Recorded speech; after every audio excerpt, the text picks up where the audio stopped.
It's Damon and Robert's 5 Songs, a podcast starring Damon and Robert. 10 songs enter, 10 songs leave. It's not that kind of podcast.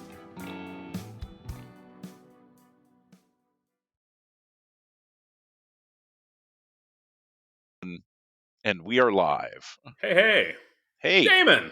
Robert, how are you, sir? Is that a fox on your mug? Is a fox on my mug. I'm drinking some tea here. If you're watching the video version, you're going to get this instead of my schlubby toothpick guy look last time. I'm the tea guy this time. So if you're on the audio version, you're missing out on the fox mug. The fox looks like he's had a lot of caffeine. He does. He's got some big eyes. So, hey, I'm Damon, and that's Robert, and we're your podcast hosts, right? We are. We're going to do... There's no others yet. There's no others not yet. Been replaced. Nobody else has horned their way into this. It is, in fact, our thing. So We're going to keep doing it. And we're on episode 2. Don't call it a comeback, but we did episode 1. And last month, right? We're going to try to do an episode a month and look at us. That's right. Yeah. So far, 2 for 2. Yes. 2. That's right. Still plenty of time for us to fall off our pace, but today's not that day. That's right. That's right. So we've done it again. I picked 5 songs. I sent them to Robert. Then I had to pick 5 songs. He did. And yeah. What did you do with them? Retaliation is what my goal was. They retaliated and sent them to me. Well, it was an interesting list. I'm excited to talk about it. Excellent. So yeah, we listened to our songs. We made some notes, and we haven't really talked about them yet. So we're going to talk about them live without a net here. It'll be a surprise. That's right. It'll be a surprise. As I did the first time, because it was kind of fun, I ran some numbers for us on our lists. So So here are our numbers, Robert. You got 5 songs clocking in at 23 minutes, which is less than the runtime last time, averaging about 4.6 minutes each. Hey, but look at this. My list actually has the same 5 songs, 23 minutes, 4.6. Look at that. So we're twinsies this time, right? The shortest song on your list, 3 minutes, 34 seconds. The shortest song on my list, 2 minutes, 54 seconds. So pretty, within 40 seconds, not a huge difference. Longest song on Robert's list this month, 6 minutes, 38 seconds. The longest song of mine, 5 minutes, 46. So pretty comparable. Pretty good I feel like we had some pretty good parity in lengths this time. Now, years, however, the earliest year in Robert's list, 1996, I think. Again, it would take my years with a grain of salt. But earliest year on my list, 1971. So before either of us were born. And the latest year, though, I think Robert wins this one again, 2019. And my latest year, 2015. I really did try to pick things that have happened since like 2000 this time, but I couldn't do all of them, obviously. But there's time for more in future months. That's right. I'm trying to kind of look ahead and pace myself a little bit, figure out what, what'll be good. So at least this time we do have the title. We are 5 songs. We are. That's right. We weren't sure last time what we were. That's right. There was rampant speculation about what our title might be, but now, The silly thing is it's actually 10 songs and not 5 songs. But you know what? Artistic license, baby. That's right. There's 2 of us and 5 songs. I mean, I think a lot of people can do that math. Yeah, it's not. I mean, outside the pale. It's not that bad. No. It's 5 songs each. Yeah. We'll stick with it. We reserve the right to change the title at any time we want. We're inconsistent men. Right. Yes. Exactly. Inconsistent men of creative bent. We'll change it whenever we feel like it. Exactly. So, I think, we will publish, wherever you're hearing this, we'll try to point you to a link to the playlist so you can hear the songs themselves. So we will not play them here and enrage our musical overlords. We'll just gods of copyright refer to them. That's right. Not smite us. No, we should not be smote by them. Not today. This time, anyway. Not this time. Perhaps next time. So I think we'll, Robert, unless you have any other preparatory remarks for our audience, shall we dig right in? Only that the innocent are only innocent until proven guilty, and let's go from the top this time. Number 1. Okay. Number 1. All right. All right. Okay. So your number 1 song for episode 2 of 5 songs is Dress Up in You by Belle and Sebastian. Dress Up in You, Belle and Sebastian. We'll give the folks a minute to go chew that one up. Go chew that one up. Go Yeah. back to 2006 in your time machine or whatever, and check that one out. All right. So, my notes. I don't think I've ever heard this song before. In fact, I don't think I've heard any Belle and Sebastian song, although I'm aware of them. The name, you had heard of familiar. the name. Okay. So, the first listen, it's definitely sleepy by my estimations. It's fair. It's very mid-tempo. It's kind of this breezy meter, and it even has a little trumpet. And it's not like the blaring jazz trumpet. It's a soft trumpet. It's a little blah musically for my understood. You know that my taste range hard. I hear it. It comes pretty soft for Robert's taste. It does until we get to the lyrical content. So the music itself, pretty laid back. Lackadaisical. Lyrical content, bitter, cutting pale. Once rivals, now on very unequal footing. The narrator seems to have gone from the top to the bottom, or at least the middle to the bottom, where the other person has risen up. Everyone else loves the other girl, and I think the narrator is supposed to be a girl. It's not totally clear. Could go either way. It's sung by a man. For those who haven't listened to it, it's totally very jarring from the music. It's a very and that's a theme I think you have this whole 5 songs. Okay, cool. I didn't know if that was intended, but I certainly think that that's the case. It was not, but I'm excited to talk about it. It's very astute. I like it. I did be exactly. Yeah, maybe I did. Yeah, I don't know what I mean. I was listening to it, and I think the first and second time, the "we'll fuck them too" part, I was like, did I hear that correctly? Exactly. Wait, did I mishear? It's very unexpected. Yes. I totally questioned it. So it's not what I expected. And again, we stay in this theme of songs that tell a story, in addition to yours being kind of tonally different music-wise versus the lyrical content. Yeah. Mostly. It's pretty much where we live, though. I know that, we both like ballads. We like songs that tell stories, not songs that just exist for getting the girl. Although we know that's ultimately what they really are. That's pretty much all of them. Yeah. But I think that, if you come looking for stories, you're not going to be disappointed with our picks. That's right. So why is this your number 1 pick for our second show, sir? Well, for one thing, I honestly did try to pick things that have been like a little more like anything that happened in the last 20 years. I thought that would be a good thing to put on the list. So, and Belle and Sebastian kind of stuck up on me. Like, I'd never heard of them. And I think this was the first song I ever heard of theirs. And it was delivered to me by all things, by the algorithm.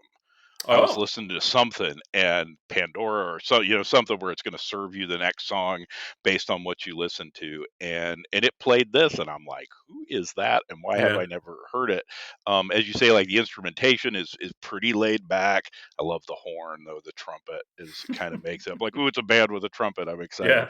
But the lyrical content to me there, it's like very sweet. And like they're often described as twee Scottish pop music, which is precious, sort of, like very gentle or quaint. But like lyrically, it's not that at all. It's quite acidic and acerbic, and it's got this great, potty mouth lyric in it throughout, and really kind of like this bitter kind of person telling this story about, as you said, somebody who, like, a friend of theirs or somebody that they had a relationship who's like gone on to make it, and they're pretty bitter about it. They're like not happy for their success. No, not happy at all. It's like, you couldn't act your way out of a paper bag, I think, is one of the lines to the person. And it does have this, I kind of love the weird, like, I don't know if the narrator's male or female either. And the song really doesn't, like, ever give you any clue that would and it doesn't really matter. And that's kind of nicely done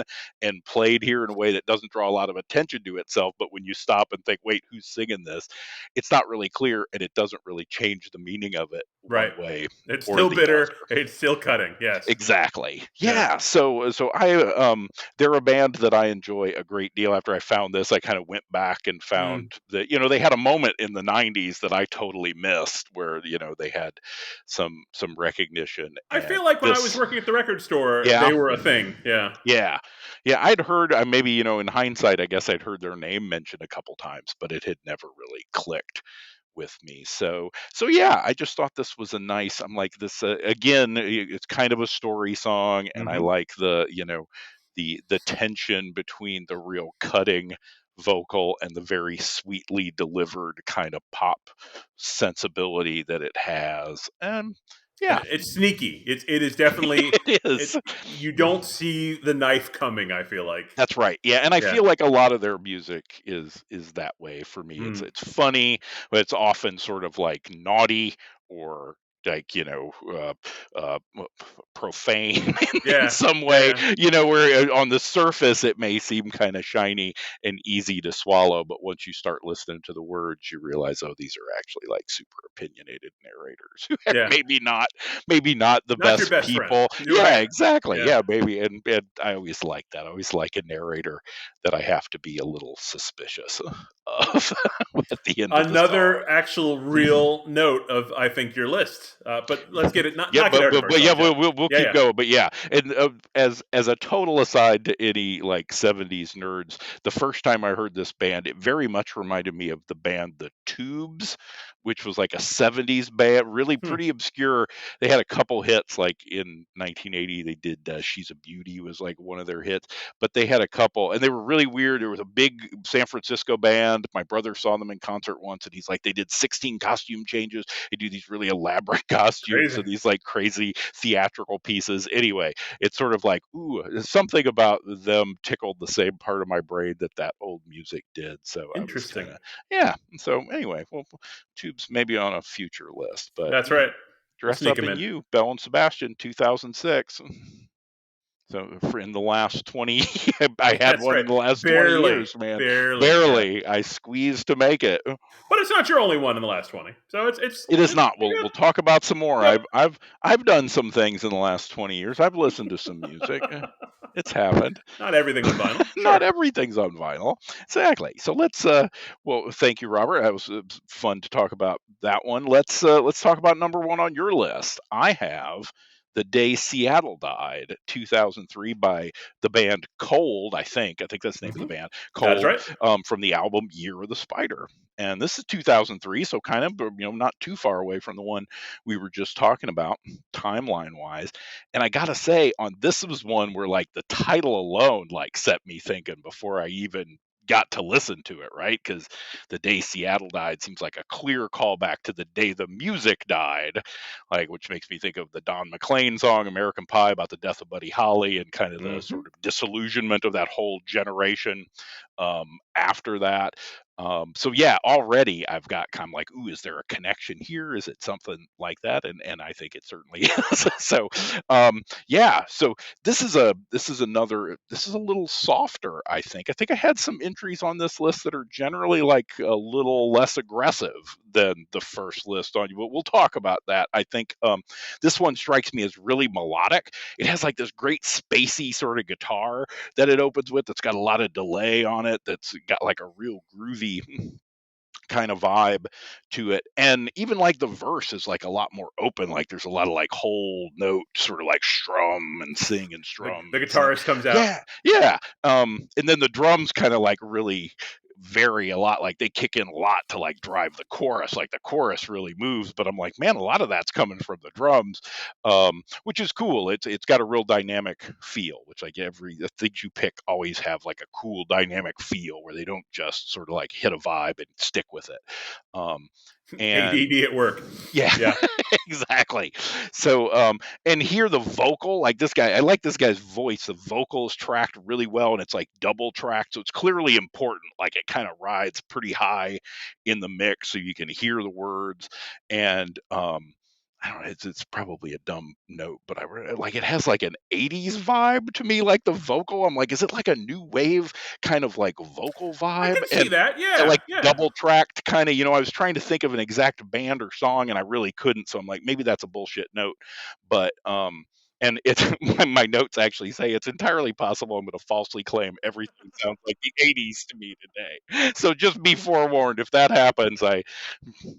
Previous Damon saw it coming and warned future Damon, but future Damon ignored that, and he went ahead and did not continued go. He went into the curve. exactly Didn't care. right. It just leaned into the 80s.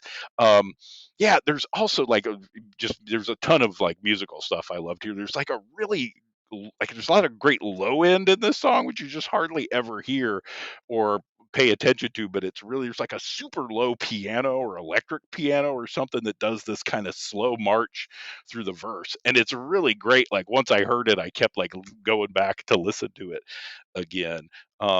And I mean the chorus is also like super hooky. So musically, I mean this is really tight.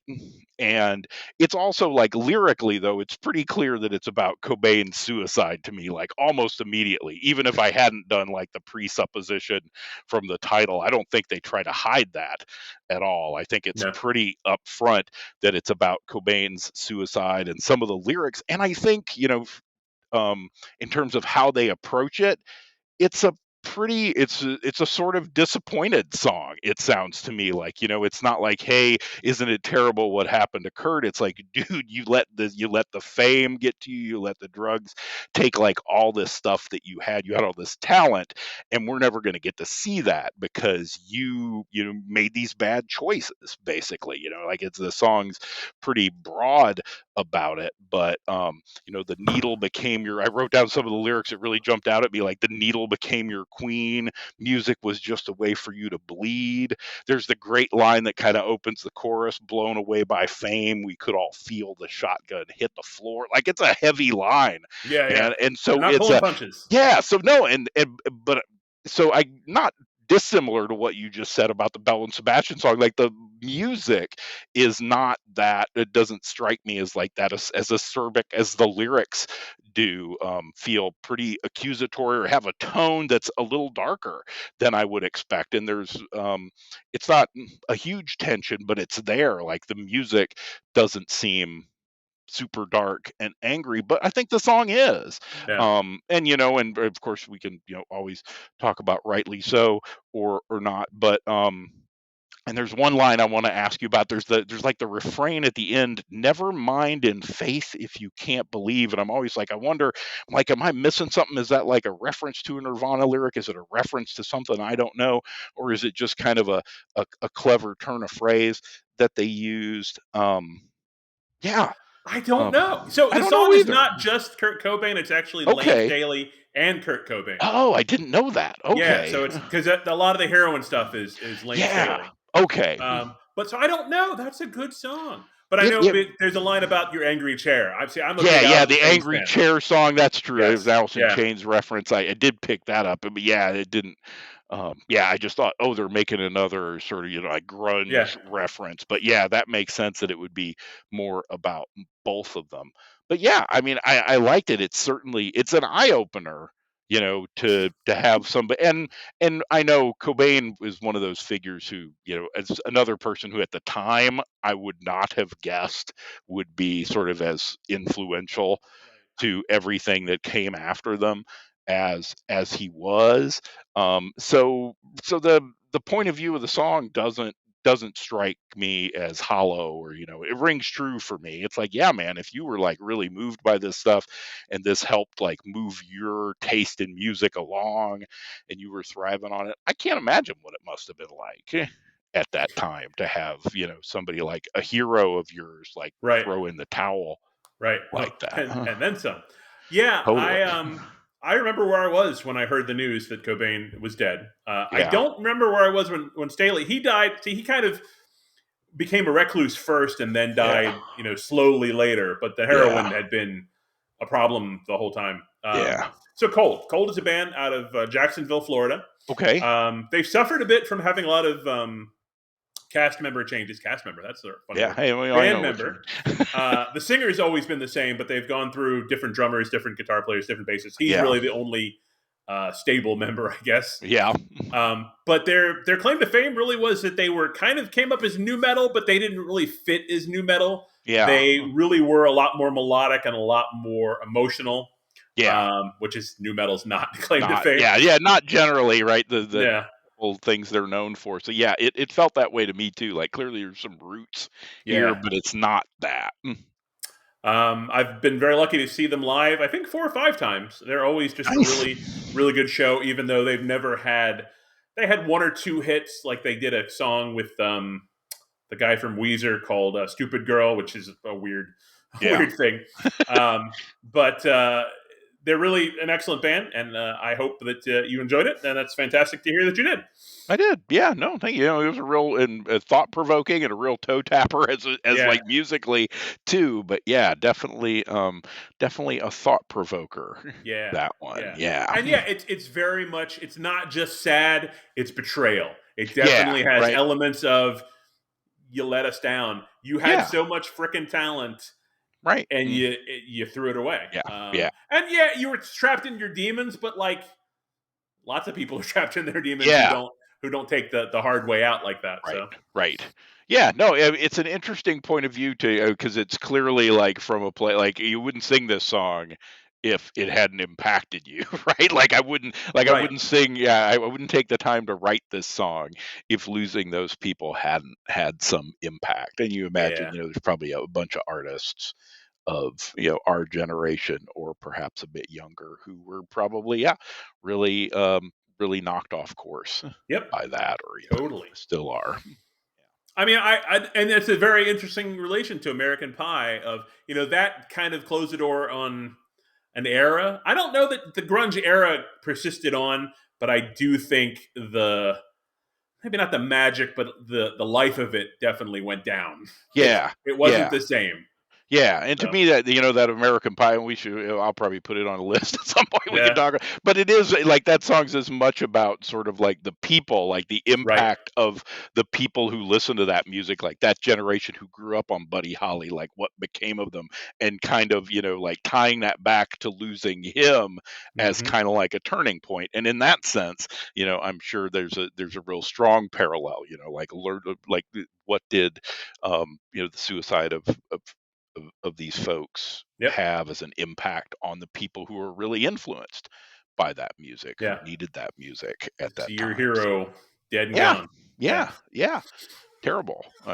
Both like both tragedies in different ways. It's like one's like the world will take anything you love from you at any time, or Right. hey, sometimes the things you love would rather be gone than stay here with And so Yeah. hard lessons in both of them, really. But yeah, well done, I think. Thank you.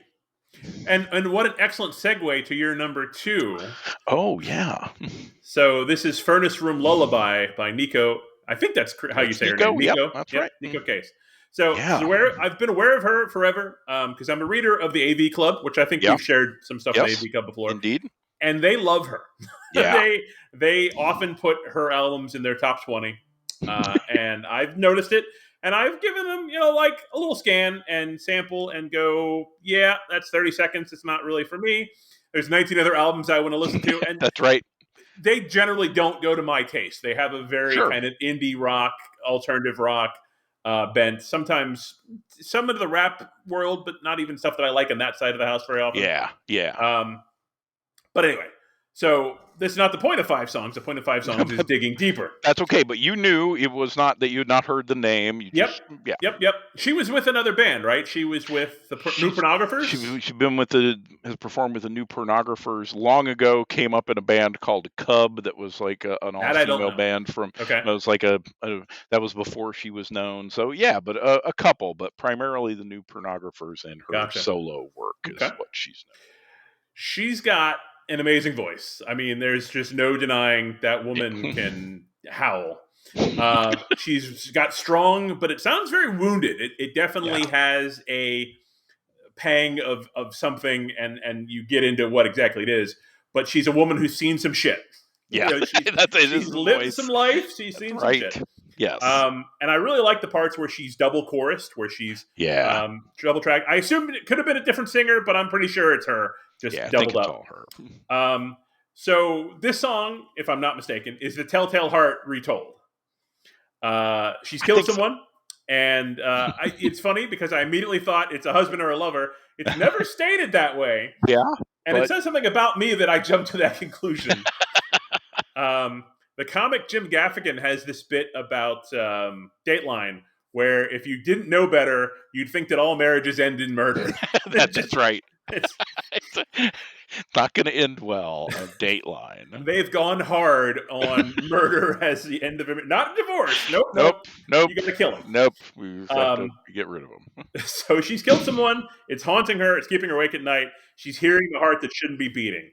And this is a great quote. The coals went so wild as they swallowed the rest. That's a killing line when you think that you realize she's talking about feeding a body to the fire Right. to hide the body for the murder. So, super happy song here, Damon. Yeah, pretty dark, man. Yeah.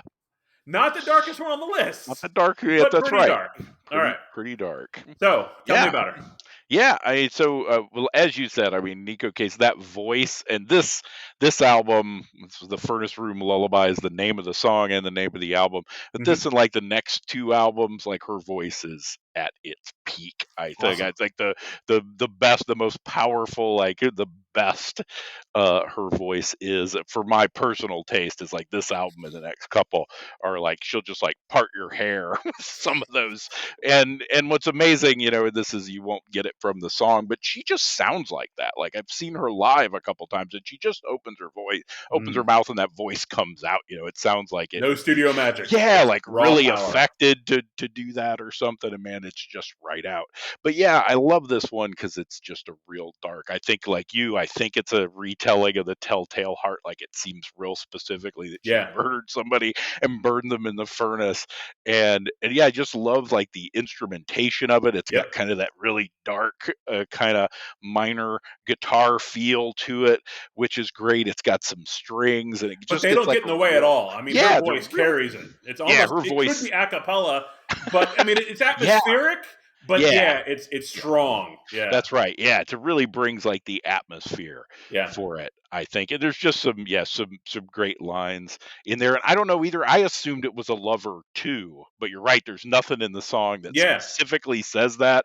But there's this great line where I twisted you under and under to break you. I just couldn't breathe with your throne on my chest. Yeah, what a great line. I'm like, man, to feel like somebody like lording over you or being like you just couldn't take Their presence crushes you. Yeah, it's just a real strong line. So it just in terms of her work, one of my favorites that's got kind of that story. It's got a story there, and you don't know what you don't need to know about, it's like I don't know who it was exactly, and it doesn't really matter. Like it's delivered in such a way that. But this is the thing about murder, generally speaking, is you don't kill people you don't care about. That's right. Yeah, you could be the sort of person that's a psychopath who just kills randomly, but typically it's that you have strong feelings. And those strong feelings can go one of two directions. That's right. That's why they call them crimes of passion. I'm waiting for the cops to come show up now. Worked up. That's right. We are in no way endorsing the message that you should murder people you know rather than people you don't know. Just to be, you heard it here first. There's no good way out of this now. Yeah, that's right. And that was 2000, by the way. So we're going a little further back, but still in the last 25 years. In my that's an excellent one. I'm definitely going to give her some more attention. I really like that a lot. And I kind of feel bad that now I didn't give her albums more time. Well, it's okay. Yeah, I mean, they are they tend to have like particularly that album like has a real country kind of instrumentation feel. There's a lot of pedal steel guitar and a lot of like twangy sort of reverb guitar, but it's really well done and well written. And her voice is just worth the price of admission every time. Just to hear her kind of use that instrument in a lot of different ways is a lot of fun. So yeah, there are worse places to start than that album. Start with murder. Stay for this, right? Exactly. For the songwriting. Yeah. Exactly. Come for the murder ballad. She does actually several murder ballads. There's a couple others before this that are good, and some after it. So it's a form that it's pretty popular in that kind of alt country genre. Well, let's go to number 2 on your list. I have Arise from 2009 by Flyleaf from the album Memento Mori. Remember We Die. Yeah, right. So my first word is like, this is really pretty. Like her voice is amazing. Like the singers has got a female singer. The voice is amazing. It's clear. It's really powerful. It's one of those voices that kind of like holds its own with a lot of different instrumentation. Like the instrumentation changes throughout this song. Like the choruses get really heavy, and like her voice never gets overshadowed, never gets overpowered. Always kind of rides. That's just good production too, though. Yeah, that is. You're right. Yeah. a lot of that's like making room for that voice so that nothing muddies it up or sticks with it. But it's clear that it's important, Yeah. right? It's like we got to hear that voice. And what's interesting in my putting my notes is it's actually more of a voice that I don't associate with this type of music. I associate it more with like singer-songwriter music or music where the instrumentation's really stripped back and the vocal is kind of the lead. And so I found that's kind of interesting. Like they're really leaning into that sound with her voice, but they're not doing that kind of instrumentation to it because it's kind of a banger. Like it opens with like kind of a straight indie rock tune almost. To me sounds like something I would have heard back in my college days or something. It's got kind of a thin gentle guitar noodling and the drums are kind of peppy, pretty heavy though. Yeah. And the bass is pretty bouncy, even though the tone of it kind of harkens a little bit to like something heavier could happen with this bass. The bass is kind of a little distorted sounding, but actually like pretty peppy and moving around under it.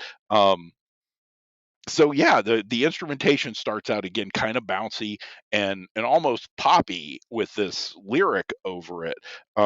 And I really wanted to read the lyrics. And the first, and I gotta say we can talk more about the lyrics because I still have no idea what this song is about, but I have some suspicions. The first line is great. Is "Tell the swine we will make it out alive." I'm like, what a great line! It sounds like the line from like I don't know, a science fiction movie or something when you're escaping. But anyway, this one I noted that like this one and the first one on your list are both a little sonically gentler than last month's picks. But they have their super heavy moments too. This one in particular, like the chorus, the pre-chorus and the chorus get like super heavy here, and the lyrics she really belts. Again, you never lose them; they're always real clear. But it's a great dynamic coming up from this verse that's a lot more airy and kind of open and got kind of this bouncy, poppy feel to it. The drums go bonkers and it's like crash cymbal city, man. The crash cymbals going during the chorus like all the time. There's a super chunky guitar that shows up. So it's got these great dynamics again where like you go the verse is a little more placid and then you go to this like really rambunctious kind of chorus. It's got a very kind of slowly rising which I really like. It becomes very epic. Right. And right. And I even noted it's part of it seems more like almost operatic almost how it sort of builds. And then I noted like here are my content notes. I have no idea what this song's about, but I kind of wondered if it wasn't about Jesus or if this isn't about, because the arise, there's some things that are that made me think, oh, maybe it's like a religious metaphor that I'm missing, but maybe not. And it's okay if it's about Jesus. I put in my notes, not that there's anything wrong with that. I had a Stryper album, and then I said, I'm just kidding. I didn't have a Stryper album. We made fun of that guy who did, but still, we knew it doesn't mean Matthew and Robert Sweet Stryper. Yes. Right. Yes. Right. So yeah, I really liked it. And I love her voice. I resisted the urge to go out and find out anything about the band this time. I'm like, Robert will tell me about the band, but I really liked it. But I don't know what it's about, which so it's not a super clear metaphor. That's okay. You're not wrong there. I think it's about kind of rising to your personal potential. Okay. Based mostly more like on a the personal arise. Yeah. Well, but I do think so. They are a Christian band. They're not exactly Christian rock, but they definitely have Christian leanings. Okay. As you know, and I haven't talked much about it yet on our show, but I do have my challenges with faith. I was raised Catholic. This is not a great secret that I'm letting out to anybody. I'm now pretty much on that agnostic atheist line. I try to toe the line just in case it goes either direction. That's right. Just I can If I end up in front of a big man, I can make my case. I can plead a case. Right. Ways to go. I don't think it'll happen, but if it does, I'm ready. That's right. No, there are songs that have like an overt faith message that I'm kind of like, I don't know, maybe. Too strong. But like sometimes the power of the music, it's such a well crafted song. It's well produced. It's well played. It's well sung. She can sing her heart out, man. Really good. Amazing. And what's really funny here is this is the band's second album, and she's leaving the band. She's actually Really? after this album departing the band because she married another musician, and he and she were going to make music together. Oh, okay. Just in the last 2, maybe 3 years, she's rejoined the band. So there's this real tension in the whole album of, we're doing great things, but it's a finite thing. We are It's like not. she could leave again. Yeah. Right. Well, no, this album from year 2002, 3, whatever. We have an end date. We know that this is coming to an end. Already knew. So there's this cool tension, I think, from that. Yeah. From that, we know this is only going so far. They tried different singers. They never captured the same magic. Yeah. She's kind of singular. Her name is Lacey Sturm, I think. Okay. Anyway, it's a great song, and again, even with its religiosity, there we go. I can get past that despite my own issues. Well, and to your point, I mean, it's not like it's an in-your-face like Christian metaphor. There's a lot of metaphor. It's couched pretty broad, in a pretty mysterious way, and not in an uninteresting way. Sometimes there are songs where I'm like, well, I mean, they don't know enough about this metaphor to communicate it to me in a good way, and I don't feel that here. I feel like this. You're communicating it to me in as clear as you want to, and that's okay. Illusions are a fine thing. Absolutely. Everything is owed a debt to something before it, and that's okay. Right. Yeah. So, where's this the band from? Are they our side of the pond? Somewhere. Texas. Okay. Yeah, they're a Texas band. Yeah. Yeah. Nice. No, she's got a great voice, and just a really good, well-produced number. Yep, for sure. And they too, I think, kind of rode in their first album. It was a bad time in the '90s where everything post-grunge had to be kind of new metal, so it had to have some of the rap rock elements, and they kind of got stuck in that and didn't deserve to be there either. Much like Cold, they got out of that really quickly. And this album is sonically beautiful and fantastic. And I haven't listened to the new one that she's done with them. It's only been relatively recent, but this one is an amazing album, and I love it. So I love this. No, really good. And again, it's I'm 0 for 2 so far on bands on Robert's list that I've heard of before today. Before I listen to these, but there's one I have heard of on your list. So it's not Flyleaf. We'll get there. We'll get there. No worries. All right, so you're number 3. This is The True Dreams of Wichita by Mike. It's Doughty or Doughty? I think it's Doughty. I think he pronounces it Doughty for what it's worth. So I know him from Soul Coughing. I had heard of Super Bon Bon, and I think a couple other songs that they did. He's got kind of this cool kind of beat poet delivery, but also he's kind of hard to. His metaphors are deep. His metaphors are like, I'm not sure I know what's going on. But so his voice is also very distinctive too. I don't think anybody else really sounds like him, and vice versa.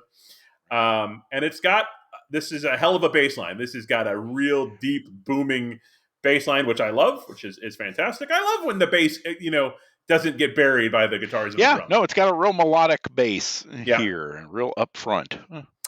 The first time I listened to it, I wondered rather if he's talking about the dreams of the city, the dreams of the people living in the city, or if it's the city itself that dreams. Which made me think of Gaiman's Sandman. There's a whole thing about cities are sleeping and they're dreaming about and what happens when they wake up. My mind wanders. That's good. You're making connections, man. It's something, all right. It's a very bouncy little tune. I'm not pointing fingers about there being the strangeness of going from the last murder ballad to this one.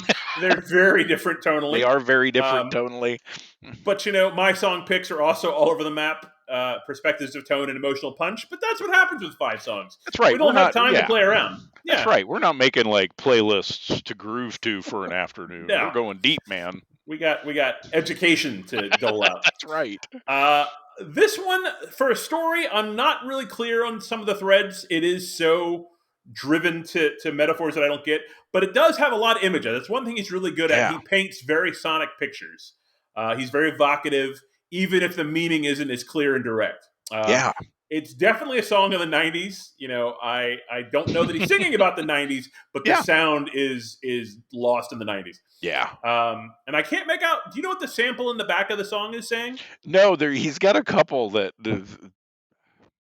that repeat here, and I'm not sure what they're saying either. Okay. But I don't know if they're necessary to the meaning or they're just for the sonic soundscape. Either way. I liked it, but it left me a little bit confused. This was the least straightforward of the 5. Yeah. And I actually found there's another version of the song that's a lot more stripped down. This one sounds a lot more finished, a lot more full. Yeah. The instrumentation is deeper. I don't know if that one's acoustic or it was just like a demo version, but I thought you picked the better one of the two. So. Well, but yeah, that's interesting. So, would you like me to elaborate Absolutely, on please. what this is another Mike Doughty got kind of delivered to me through the algorithm. Again, somebody suggested something, and because I was familiar with Soul Coughing a little bit, like I knew they had a couple hits, like Circles was a hit for them, where they were kind of playing the out-of-tune guitars, and that was a big deal, like in the 90s, and they had one on the X-Files soundtrack, Unmarked Helicopters was a soul. Oh yeah, I remember that. Yeah. And so I knew those two, but I kind of didn't know anything about the band or him.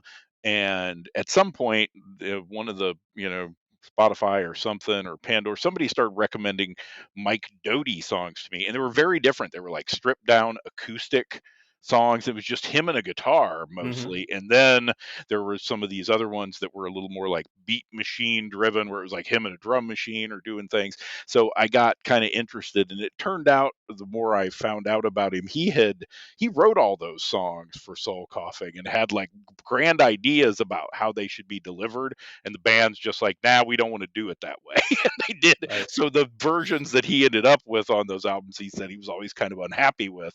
So the compromises. The album this is off of is like, and he, was pretty open about it. He's like, I told the drummer like I wanted like a really simple beat, and he's like, man, that's really boring. I don't want to play that. And he's like, I don't blame him for not wanting to play that, but he's like, when I have my chance, I wanted to go back and do them the way I heard them. And so he made this album that kind of reimagines these Soul Coughing songs, and this is one of them. And I think everything you said, I agree with. Like I'm not sure what the story is here, and unlike a lot of other things that have kind of a narrative line, like this feels more like beat poetry to me, or like like just kind of like he's like pictures. Image. Right, I'm adding these images, and really I'm going to build meaning by you putting these images together more than me telling you what they mean. And there's some of them that are great, where push out dead air from a parking garage, where you stand with the keys in your cool hat of silence, where you grip her love like a driver's license. And I'm like, that's a great line, man. Silence. And like, again, but like, I don't know what it means, and so there's just a lot of that kind of like rapid fire imagery. And it kind of reminds me of more like, almost like absurdist poetry, right? Where there's like these real, like, real vivid images, but not necessarily that make any like straightforward meaning that you can draw on. It makes sense to him, but maybe not conveyed. But and somehow it's also still satisfying to us. Right. Like it's satisfying to listen to. And I know some of that's the music. Like again, the bass line here is amazing. Drives. And it really drives the whole thing. It's this kind of bouncy. Somehow it serves as both the bass and the melody at the same time. So yeah, I just really liked it, and I thought it was kind of a different sort of songwriting that I like too. I'm like, oh, this guy does it a different way than all these other people that deliver, and I like when they deliver kind of a straightforward narrative that I can follow. But I also like this, where there's just like a lot of imagery and a lot of visual stuff happening that maybe leaves a lot of room for interpretation. And I dig it. Yeah. And it's just fun. It's got like it's got like a little kind of hip hop vibe to it. Like there's things he picked from hip hop, like, the sample that plays in the background, like over and over, or, even kind of like the drum beat has, it sort of puts me in a mind more of hip hop. Yeah, it's definitely it's not dancey per se, right? But it is more hip hop than rock, certainly. Yeah. So it's Mike Doughty, but yeah, I enjoy him, and this is off of that album that's just him redoing the Soul Coughing. His vision for those songs. Yeah, his vision for the Soul Coughing songs, which is pretty cool. So yeah, interesting guy for sure. Very cool.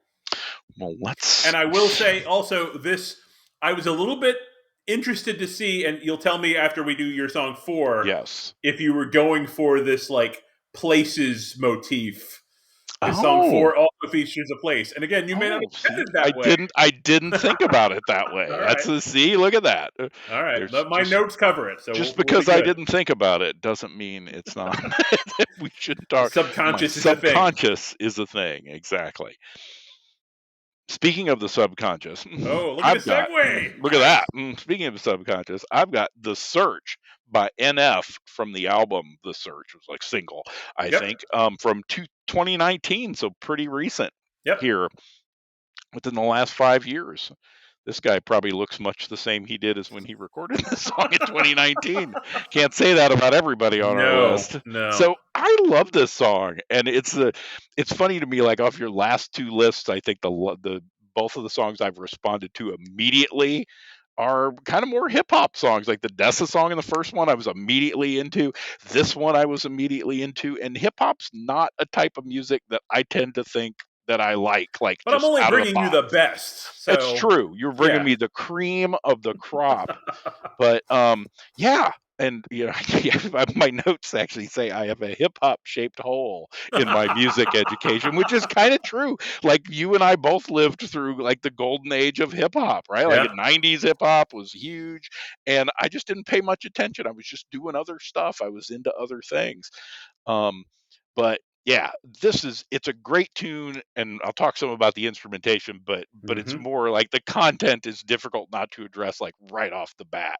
Here, it's sort of it's phrased like a conversation with himself. I think like the artist is like checking in with himself to see how he's doing, and he's not doing all that well, but he sort of talks about the things he's doing to like stay well, and it's really affecting. I think it's one of the things that I kind of like about music now that I think when we were like kids in the 80s or the early 90s, like people were not willing to talk about mental health in any like meaningful way. Like it was still very stigmatized to have any kind of mental health problem or to admit. It's amazing how far we've come. Yes. Oh my God. It's night and day.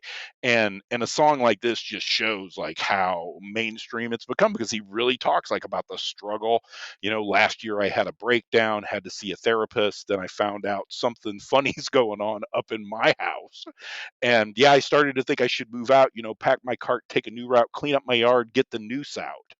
And I'm like, man, that's tough. You go right from like this sort of self-doubt to like, should I move on? Should I kill myself is where you end, like, but that kind of like steady rapid fire thought. And it's really effective too. Like the sort of rapid fire vocal style really kind of mirrors the racing thoughts, the kind of way that your head, like your thinking can kind of get away from you real easily. Like you start in a reasonable place and end up in a place like that. You're like, far from reason. Yeah, right. In like a real scary place.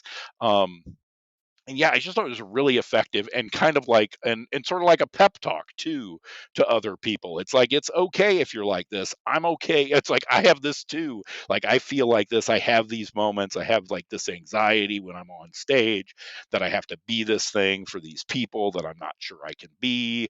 And it's just a really like honest and well written kind of conversation with himself for the benefit of the audience. And I was just really impressed with it. And musically, I mean, it's got a very kind of dramatic, kind of cinematic feel that makes it feel really huge. It's got strings and like the drums come in at a point that's kind of fun. And he even says, "Hey, you didn't think the drums were going to come in there, did you?" Yeah, that's right. So there's this great some fourth wall breaking. There's some fourth wall breaking, and he's real conversational, sort of like having this conversation with himself and with the audience. But man, I just love this. He's got a great voice too, and I don't mean by voice. I guess I don't mean like his vocal, like the thing that comes out of his mouth, but like the way he chooses words or the way he phrases things, like that voice that he picks to use. There's just a couple points where it really jumped out at me. Like he says, "Cold world out there, kids. Grab your coats." Yes, great line. That's a great, like just like a great witty kind of snappy. Yes. He's got this snappy. I'm looking for the map to hope. You seen it? Like like a question. I'm looking for this map to like some way to hold on. So just really well done. And to me, just the being able to like go right into the face of like anxiety and self-doubt or lack of confidence, all these things that everybody feels, but to have somebody who on stage kind of sing about that and be real open about it and keep Yeah. going Yep. is, To you be know, a the ultimate star yeah, who's flawed. right, Yeah. exactly. Yeah. No, I just really liked it. I thought it was well done and kind of eye-opening. I'm like, man, that's really good. And I don't know, but I hope there's a lot more stuff like that out there. Here's what's funny. This is an artist who I don't very know. Yeah, I'm going to try this in English this time. Okay. Is an artist I don't know very well. His name is Nate Feuerstein, something to that Hence effect. the NF. NF, Nate. yes. Yeah, you know, he kept it simple. Yeah, right. A friend of mine turned me on to him because he said he kind of has an Eminem flow, but he raps clean. I think he has a little bit of a religious tone, not this song particularly, but I think that some of his other stuff is more on that bent, and I think that's one of the reasons he stays clean. He doesn't curse. Yeah. He's not profane. Not profane like this those Belle and Sebastian kids. Yes. They're from Scotland. We're lucky it's it wasn't different all there. profanity. That's right. Apologies to our Scottish friends. You know what you did. You know who you are. Yeah. It's funny. I normally when I find a song that I love, I go deep. I dig everything they have. At least I try it all. Right. This one I haven't. I've only tried a couple of his songs, and they're good. They're not up to this level. This one I just feel like is a cinematic piece, and it's a tour. And in fact, the video for this is him pushing a grocery cart like through the desert. And periodically, stopping and kind of ranting at himself and ranting at the sky, and it's different. I feel like there's some balloons too. It's been a while since I've seen it, but it's just him. I mean, there's no other people. It is purely conversational, and again, to the camera, to the fourth wall. Right. Yeah, it's real good, and like I said, I'm only bringing you the best of the hip hop. You are, man. I'm not bringing you softballs. It's really good. And I wondered actually a little bit about the video because I wondered with how cinematic it was. I wondered some sound effect-y stuff at the beginning and the end that I couldn't quite make out. I'm like, is that a bat squeaking or water dripping or so? But I'm sure it's probably the wheel of the cart spinning. It sounds like, but yeah, I could be completely misremembering it, but I feel like that was it's him, a shopping cart. It's either maybe it's a neighborhood or it's a desert. I don't know. Either way, it's very direct. There's the song message is not muddied in any way. Yeah, no, really good, really well done, and surprising subject matter from not what I expected. Good. Mess with expectations. That's right. You've got my expectations on the back foot, my friend. And now, as another great segue, we are just knocking them out of the park today. We are. So your fourth song, South Dakota by James McMurtry. I gotta say, right off the bat, it's a country song. It is. You sent me a country song. It's a knee-jerk reaction. Here we are. We're going to give it a chance. And damn, this is a rough ride of a song. And I feel like some of the other ones you've done, start off kind of okay and then go to hell. This one is a straight-down elevator to hell. It's not a whole lot of good places in this one. No. It feels to this song that things just get worse and worse. And it starts out in war. Which, right? Not a happy place. Yeah. Things are supposed to be at their roughest in war, and then our narrator goes home, and it seems like people wonder why he left his cushy job being a soldier. That's right. Thinking, that's a bad sign. Yeah. How cushy job, soldier? None of these words fit together. Right. But to illustrate it and then prove it, the family gets ruined by this freak storm that kills all their cattle. They're left with nothing. Not even the cattle hides are worth anything. Yeah. There's no leather. They lose the house. Yeah. It's like maybe getting shot at's not so bad, and the other side of that coin is South Dakota. Yeah. So here's the mini trend. Songs about places, and the places are I've been to neither South Dakota nor to Wichita. Yes, Wichita. Thank you. I blanked out for a second there. Gotcha. I've been an East Coaster my entire life. I've lived in Maryland, my entire life. Yeah. It's such a boring place. But anyway, life is fast-paced in Maryland. At least that's how we view it. And we sort of romanticize the West and the Midwest as being kind of serene, kind of slow, kind of Right. the Purple Mountain Majesties and everything That's else. right. This song does not live up to that. This song is not a place to be romanticized; it's a place to be escaped. Yeah. And it's again when you were a soldier and everybody's like, "Why'd you leave?" Right. How did you come back here thinking this was going to be the place to go? Right. So, tell me about this song. How did you find it? Yeah. Is this the algorithm too? Because we're on that trend. James McMurtry, I got lucky actually. I just saw him as an opening act here in town for somebody else.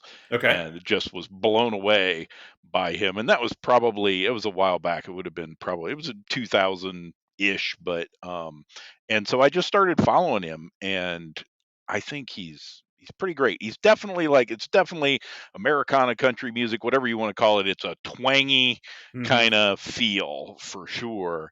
But I think he's just a great writer, and he does this over and over again. Like, he writes these characters where it's like, I don't know how you know what you know to make these characters convincing. There's all this stuff in there about them skinning out the cows after they freeze, and how, there's you take a sharp knife in your hand, you skin them out while you still can, and you curse the Lord. He says it like that's his, but it's and like twice he repeats that line. Yeah, exactly. But there's like these details, about they cut the hides off, and they talk about wetting them down by the trough because they weigh more if you get them wet, and they pay by the pound, and like that's all we got. Like, we lost everything. All we have are these. So there's stuff like that where I'm like, just dude, I don't know how you know that. Like, but it's such a detail that makes it ring true. And his songs are just full of this. They're full of characters who are not like always you're like, yeah, I want to have a beer with that guy, but you're always like, oh, I can feel like the way he delivers it. You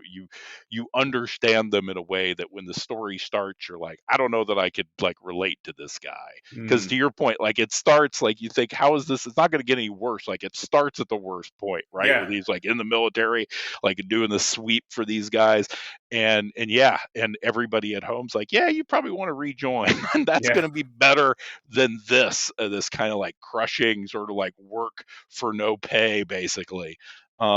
His dad was Larry McMurtry, who was the author. He was famous for like writing the Lonesome Dove books, and wrote The Last Picture Show and Terms of Endearment. So it was kind of a famous writer. One of these things is not like the other. Yeah. So I mean, I'm sure there's, being the son of somebody who's that good of a writer, probably has something to do with it. Yeah. But in the blood. Yeah, he does, and he does this, like, he tells these sequential kind of pretty standard, as compared to like True Dreams of Wichita, like a standard narrative that you can kind of see has a beginning, a middle, and an end. And he does it in these, like, in the space of a song, which is it's pretty a hard. Real short song. Yeah, it is. It's not that long for how much happens, and he's a pretty decent guitar player to boot. So, but I mean, it's mostly like how he renders these characters, and it's odd too, because it kind of harkens back to a song. Remember, like in the 80s and Farm Aid, like I feel like a song like there were songs like this before, when when all the farmers were going bankrupt and selling everything their farms, is like terrible. Right, or like we heard that, and now I feel like we don't hear these anymore. And this one's nice because it's different, it's more specific in some ways. It tells like one small story that kind of implies a whole lot. So I just really like him, and I think he's in terms of like writing characters for songs, I don't know anybody who like renders a character as well or with as little as James McMurtry does. South Dakota is a character too. It's like the enemy in this song. That's right. Yeah. You won't get nothing here but broken older. You're right. Nothing. Right. Was it nothing? Nothing Not stops the wind words. in South Dakota. Yeah. Right. Like the pole. Right. Yeah. Nothing. Not here that but far from wire. the pole. Yeah. Yeah. Right. Yeah. Kind of a harsh and unforgiving place. Right. That. Yeah. And this is South Dakota. This isn't even the colder Dakota, right? That's right. That's right. Yeah. Excuse me. Yeah, South Dakota. See, you would think that's got to be like 5-10 degrees warmer than North Dakota, right? Yeah, I don't know. That poor place. Yeah. Yeah. No, I'm sure from anybody from South Dakota would consider both you and I East Coasters. That's right. We are so we so are sorry. so far out of it, man.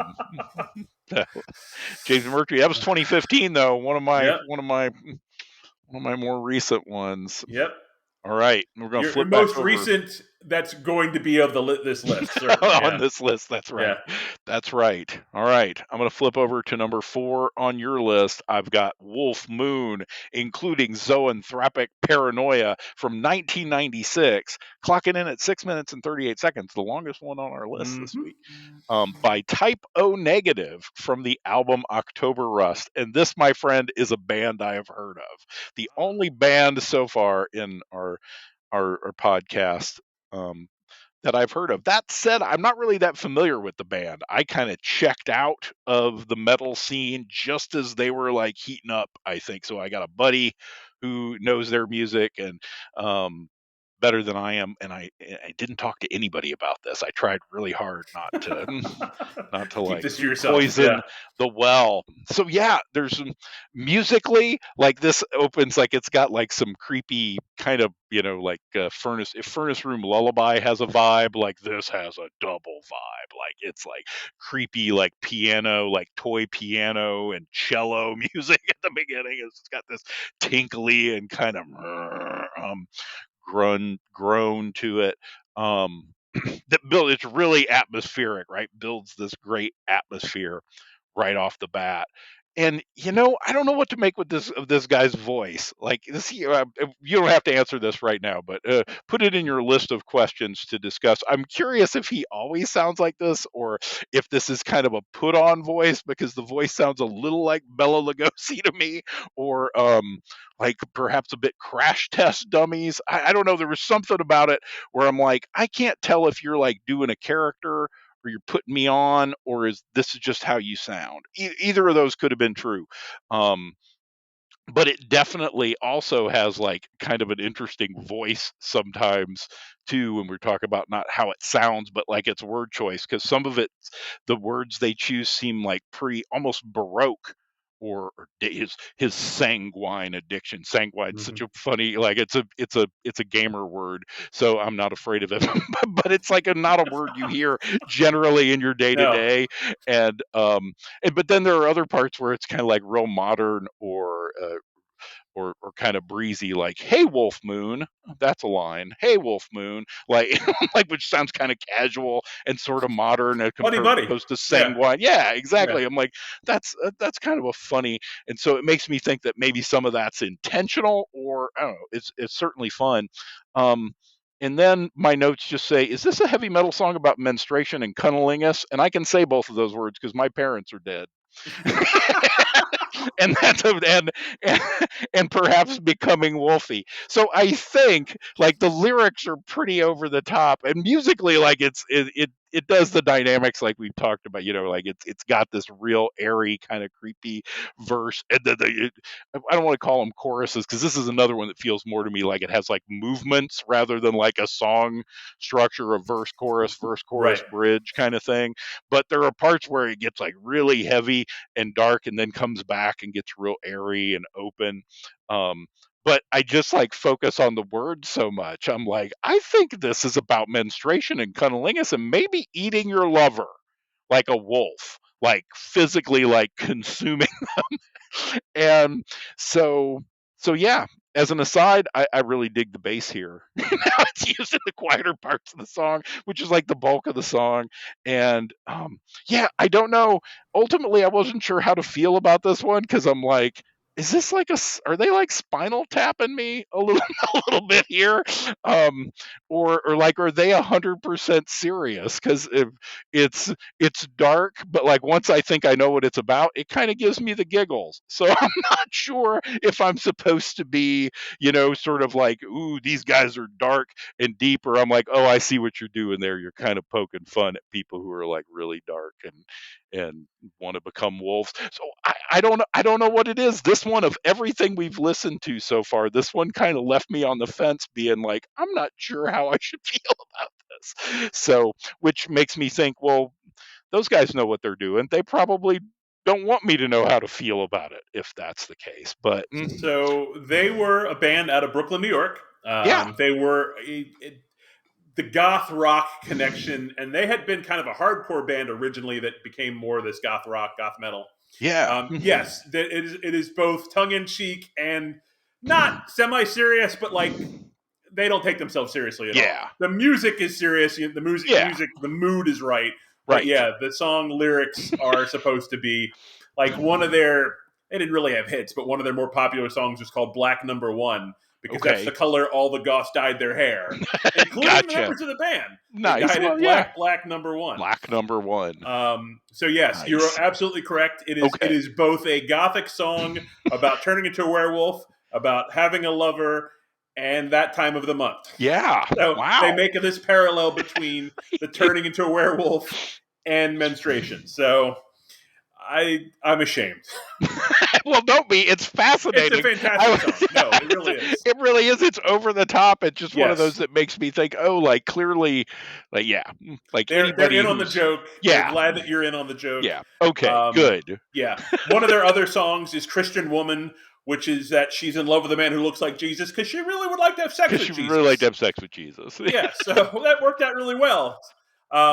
As far as the singer, he's 6'7". He's deceased now, and there's a whole sad story for that. Oh, no. So he really does have a very real, deep baritone voice. He has, a really distinctive voice. Yeah.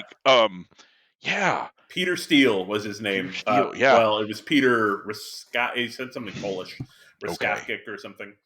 He played bass, so bass always has strong that's presence. I was going to say the bass and the vocals both really stand out.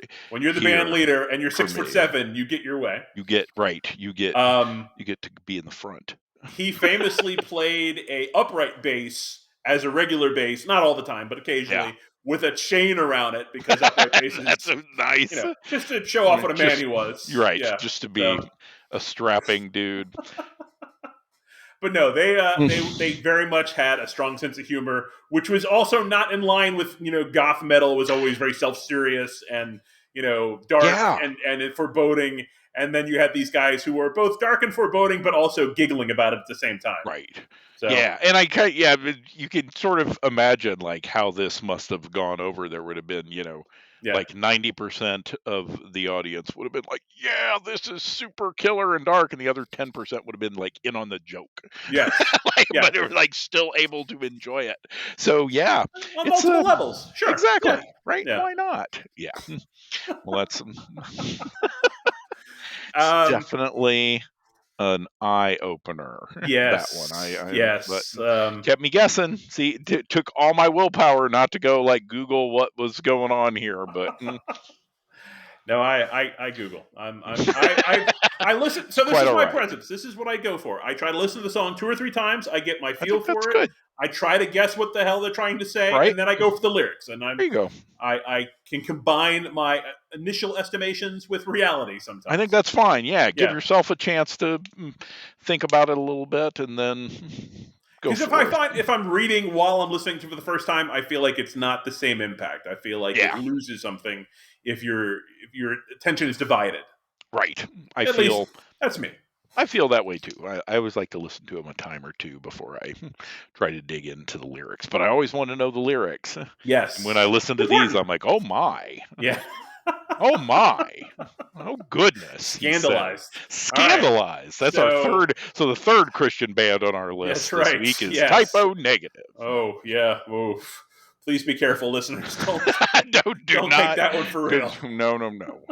It's just Damon. Christian woman, not what you think it is. All right. Not exactly.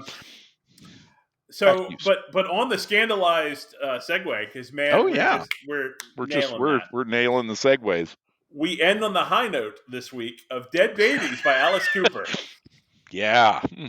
So it's a song I knew of. I'd heard it, I guess in passing. I'd listened to it.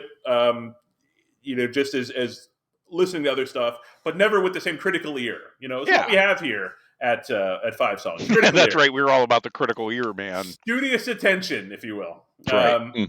Deep focus. I love the juxtaposition, and that is a very critical word here at 5 Songs. It is. Between this sort of jaunty music, again, another trend, a mini trend perhaps that you've gone for this week. I think of this as kind of being a sort of a Beatles thing. The flourishes that they do, the horns, the bounciness to it. I'm sure the Beatles did not invent that, but it's kind of just what I've attributed to them. Sort of become their thing, their moniker. With this obvious dark as hell lyrical material from Alice Cooper. Yes.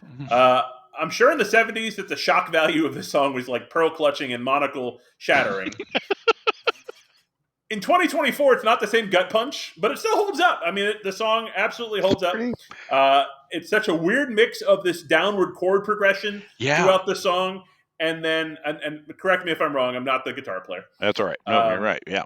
But then it mixes with the horns, and then it's like this attempted break from the horror of this song of neglect and baby abuse to kind of it's definitely like, what the hell, man? It's a juxtaposition. Yes, absolutely. Absolutely. And it's not lost on me that this is a song that's older than both of us. This is the one that you have reached a critical Alice Cooper status. That's right. It was offending people before we were even born. But it too is this sort of gothic, I wouldn't say masterpiece, but it is, it has, again, that chord progression, or I guess it's downward. And then you get into the more chorusy parts, and you have these horns and things, and I'm just like, what is going on here? This is so weird. Yeah. Alice Cooper. That's Alice Showman, Cooper. Non-parallel. Extraordinaire. Yeah. Yeah.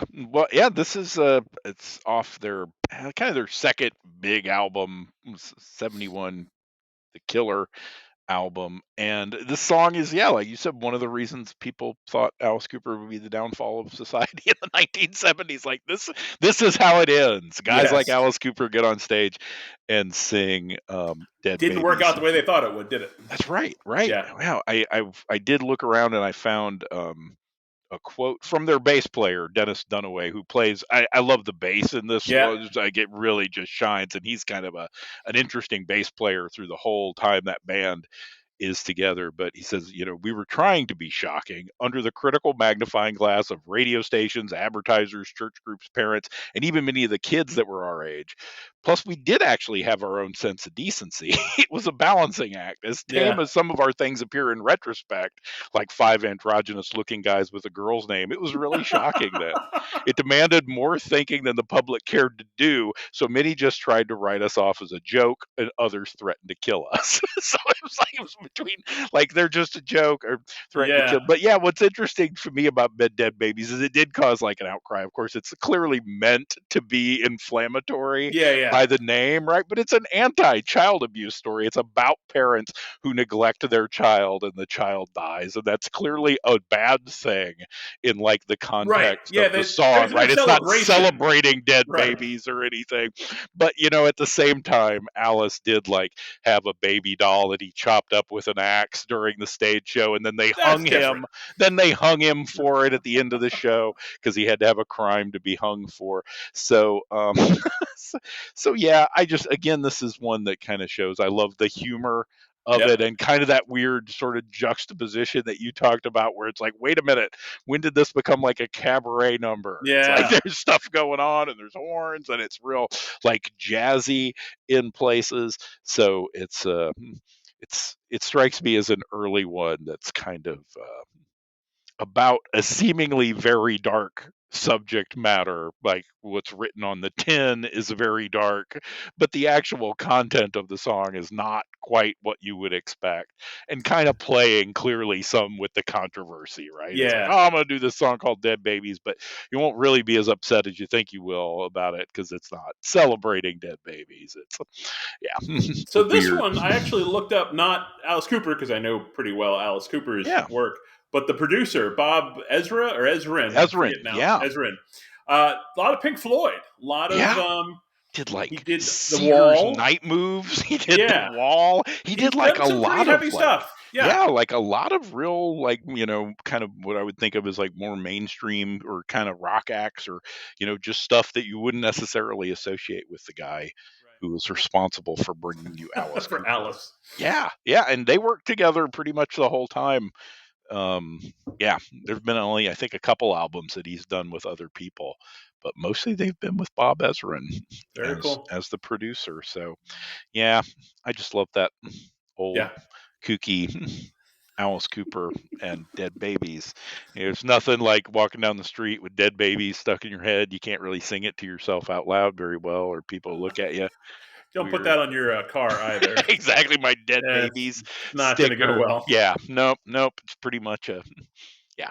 But again, kind of the humor with Alice Yes. Cooper always gets me. It's like you got to look for the funny. You don't have to look too hard, and you'll find it. Right. So Right. actually, I like a very good segue actually from the typo negative, right? Which is sort of a different way, like two different forms of satirical songs by two bands at very different times, right? Yep. I almost feel like the typo negative folks have to play it closer to the vest because everybody's kind of expecting to be Right. punked or pranked in in that era, whereas in the 70s, I kind of feel like it was probably easier to offend people.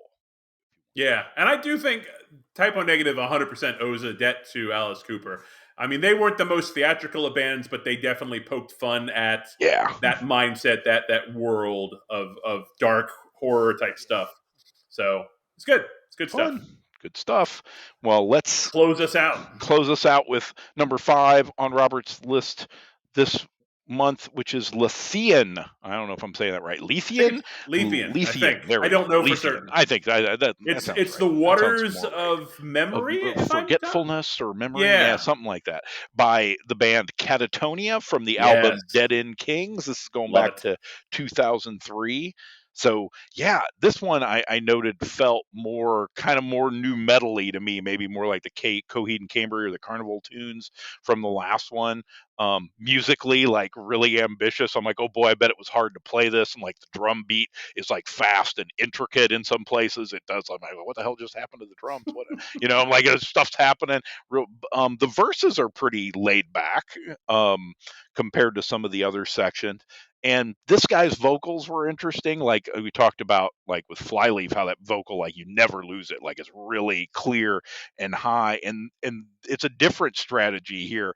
Like this guy's voice doesn't cut through as much, but it sits really nicely in it. I thought, well, maybe that'll be a problem, like I'll lose him, but you don't. It feels different. It feels more like it's like down in the music rather than kind of riding on top of it. Anyway, I really liked it, and I thought it was well done. Again, probably a lot of that's mixing, like how you carve out space for that in the frequencies and whatnot. But it feels like another instrument kind of that's been put where it belongs in the mix, and I don't really lose it.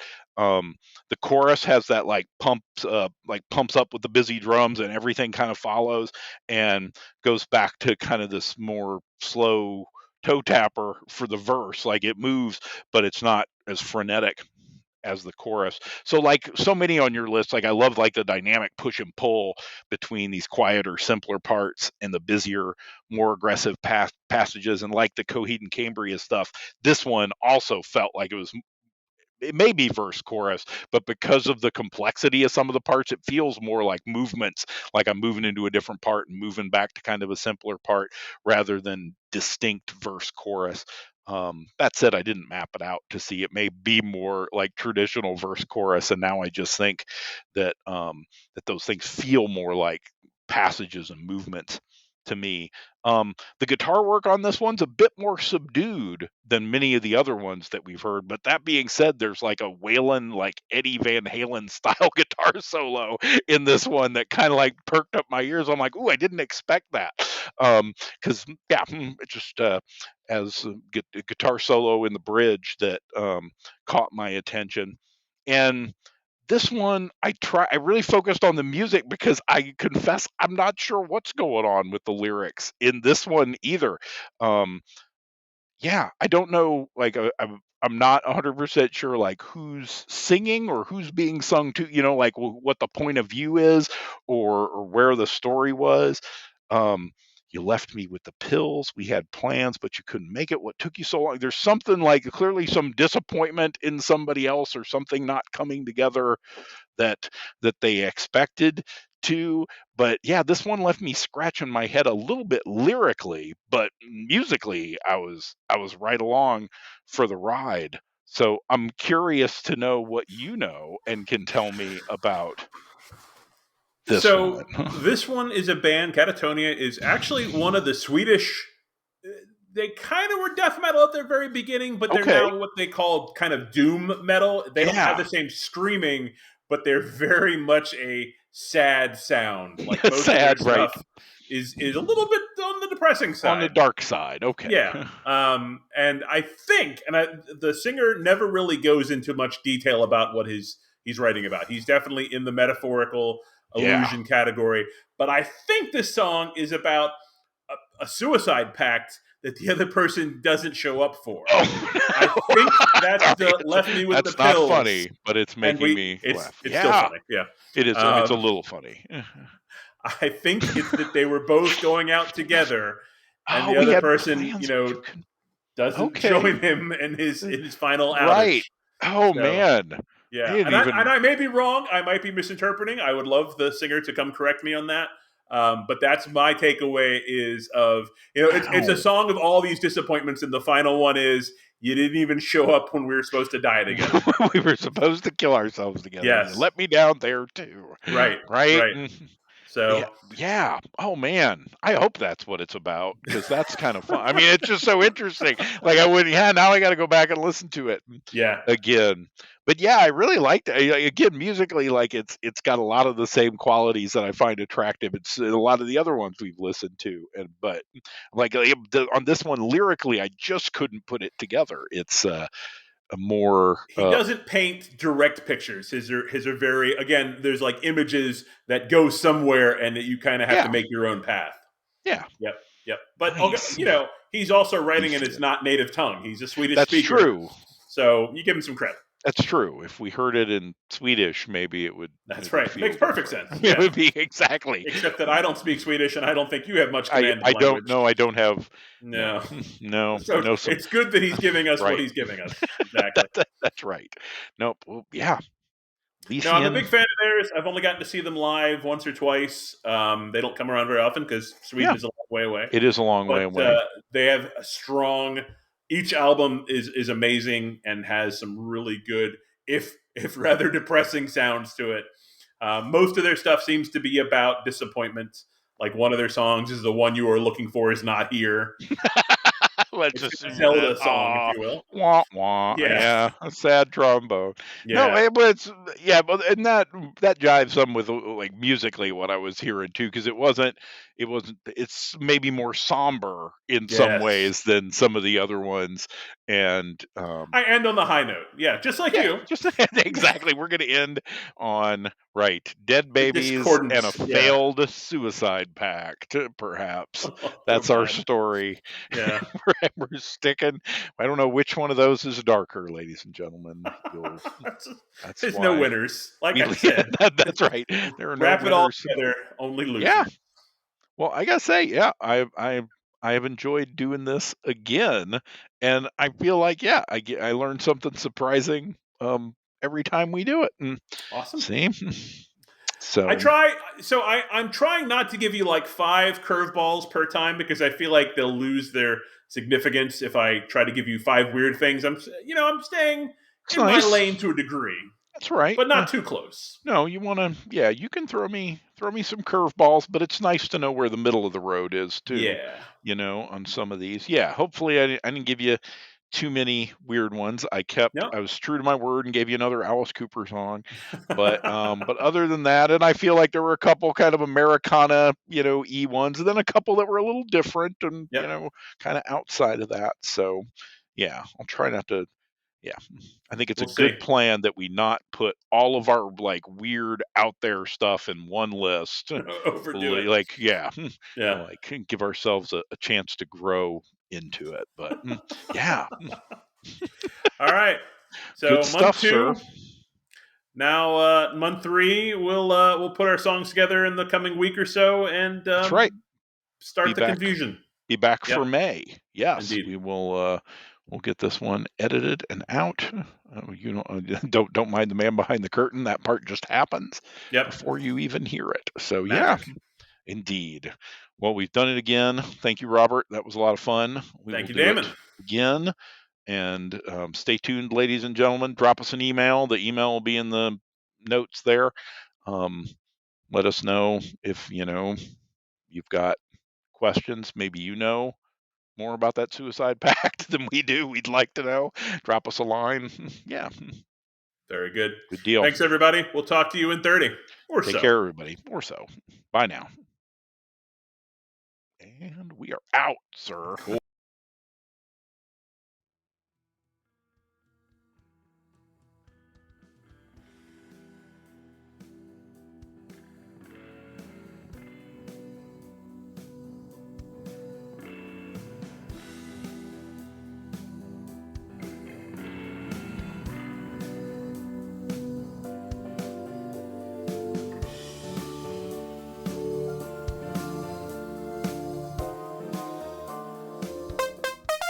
A Bandersnatch production.